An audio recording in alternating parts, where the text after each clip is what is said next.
ಭಾರತಿ, ಮುಟ್ಟಬೇಡ ನನ್ನ ಪಾದಗಳನ್ನು. ನನ್ನ ಪಾದ ಮುಟ್ಟುವ ಮುನ್ನ ನನ್ನ ಮನದಲ್ಲಿ ಕಾಡುತ್ತಿರುವ ಒಂದು ಪ್ರಶ್ನೆಗೆ ನೀನು ಉತ್ತರ ಹೇಳಬೇಕು. ಏನ್ರಿ ಅದು ನಿಮ್ಮ ಮನದಲ್ಲಿ ಕಾಡುವ ಪ್ರಶ್ನೆ? ಅದಕ್ಕೆ ಸತ್ಯವಾಗಿ ನಾನು ಉತ್ತರ ಕೊಡುತ್ತೀನಿ. ನಿನ್ನ ಗಂಡ ಮಂಜು ಬದುಕಿದ್ದಾನೋ ಸತ್ತಿದ್ದಾನೋ? ರವಿ, ನಿಮ್ಮ ಮುಂದೆ ನಾನು ಸತ್ಯ ಸಂಗತಿಯನ್ನು ಹೇಳ್ತೀನಿ. ನೀವು ನನ್ನ ಕೊರಳಿಗೆ ತಾಳಿ ಕಟ್ಟುವಾಗ ಮಂಜು ಸತ್ತಿದ್ದ. ನೀವು ತಾಳಿ ಕಟ್ಟಿದ ಮೇಲೆ ಮತ್ತೆ ಬದುಕಿ ಬಂದಿದ್ದಾನೆ. ಸುಳ್ಳು ಹೇಳ್ತಾ ಇದೀಯ ನೀನು. ಮಂಜು ಸತ್ತಿಲ್ಲ. ಸತ್ತಿದ್ದರೆ ಅವನು ಮರಳಿ ಬರುವುದುಂಟೆ? ಮರಳಿ ಬಂದರೂ ಮಂಜು ನನ್ನ ಗಂಡ ಅಂತ ಏಕೆ ಹೇಳಲಿಲ್ಲ?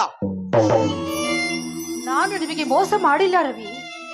ಆ ವಿಧಿ ನನಗೆ ಮೋಸ ಮಾಡಿಬಿಟ್ಟಿದೆ. ಮಂಜು ಯುದ್ಧದಲ್ಲಿ ಸತ್ತಿದ್ದಾರಂತ ತಿಳಿದುಕೊಂಡ ಮೇಲೆ ನಾನು ನಿಮ್ಮ ಮದುವೆ ಆದೆ. ನಾನು ನಿಮಗೆ ಖಂಡಿತವಾಗಿ ಮೋಸ ಮಾಡಿಲ್ಲ. ಅವನ ಮುಂದೆ ನೀವು ಆ ದಿನ ಅವನು ನನ್ನ ಮಗ ಅಂತ ಹೇಳಿದ್ರು ಕೂಡ ನಾನು ಒಪ್ಕೊಂಡೆ. ಅಂದಮೇಲೆ ಎಲ್ಲವನ್ನು ಸಹಿಸಿಕೊಂಡು ನಾನು ಬಾಳಿದ್ದೇನೆ. ಅಂದಮೇಲೆ ಖಂಡಿತವಾಗಿ ನಾನು ನಿಮಗೆ ಮೋಸ ಮಾಡಿಲ್ಲ. ನೀನು ನನಗೆ ಮೋಸ ಮಾಡಿದರೂ ಚಿಂತೆ ಇಲ್ಲ. ನಾನು ಮಾತ್ರ ಮಂಜುವಿಗೆ ದ್ರೋಹ ಬಗದಂತೆ ಆಗುತ್ತದೆ.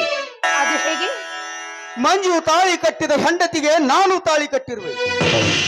ಅಂದ ಮೇಲೆ ಮಂಜು ಸತ್ಯ ಇಲ್ಲ. ನಿಜವಾಗಿ ಸತ್ತಿದ್ದರೆ ಮಂಜುನ ಸಂಸಾರ ಸತ್ತು ಹೋಗ್ತಾ ಇತ್ತು. ಅವನು ಖಳನಾಯಕನಂತೆ ವರ್ತಿಸಿ ಅವನ ಬಾಳಿನ ಹೆಂಡತಿಯಾಗಿ ಬರಬೇಕಾದ ನೀನು ಹೆಂಡತಿಯನ್ನೇ ತಾಯಿ ಅಂತ ಕರೆಯಬೇಕಾದರೆ ಎಷ್ಟು ದೊಡ್ಡ ಪವಿತ್ರವಾದ ಗುಣ ಇರಬೇಕು ಅವನಲ್ಲಿ. ಅವನನ್ನು ಮೋಸ ಮಾಡುವುದು ನನ್ನಿಂದ ಆಗಲಾರದು. ಅಂದ್ರೆ ಈಗ ನಿಮ್ಮ ಮುಂದಿನ ವಿಚಾರವಾದರೂ ಏನು? ವಿಚಾರಿಸುವುದರಲ್ಲಿ ಏನಿದೆ? ನಾನಂತೂ ಕ್ಯಾನ್ಸರ್ ರೋಗದಿಂದ ಪಾರಾದೆ. ನನ್ನ ಬಾಳಿಗೆ ಸಂಗಾತಿಯಾಗಿ ಬರಲು ಯಾವ ಹೆಣ್ಣನ್ನು ಹುಟ್ಟಿಲ್ಲ ಅಂತ ತಿಳ್ಕೊಳ್ತೀನಿ. ಆದರೆ ಭಾರತಿ, ನನ್ನನ್ನೊಂದು ಮಾತು ನಡೆಸಿಕೊಡ್ತೀಯಾ? ಗಂಡನೆಂದರೆ ದೇವರು ಅಂತ ತಿಳಿದುಕೊಳ್ತಾರೆ. ದೇವರ ಮಾತಿಗೆ ಯಾವತ್ತಿಗೂ ನಾನು ದ್ರೋಹ ಬಗೆಯುವುದಿಲ್ಲ. ಹೇಳಿ ಏನು ಅಂತ? ನೀನು ಪುನಃ ಮಂಜುವನ ಹೆಂಡತಿ ಆಗಬೇಕು. ಹಾಲು ಮೊಸರಾಗಬಹುದು, ಮೊಸರು ಹಾಲಾಗುವುದಕ್ಕೆ ಸಾಧ್ಯವೇ? ಬೇವಿನ ಮರ ಕಹಿಯಾದರೂ ಕಹಿಯಾದ ರೋಗಕ್ಕೆ ಔಷಧಿ ಆಗುತ್ತದೆ. ಕಹಿಯಾದ ಮಂಜುವನ ಬಾಳಿಗೆ ನೀನು ಔಷಧಿಯಾಗಿ ಹೋಗ್ಬೇಕು.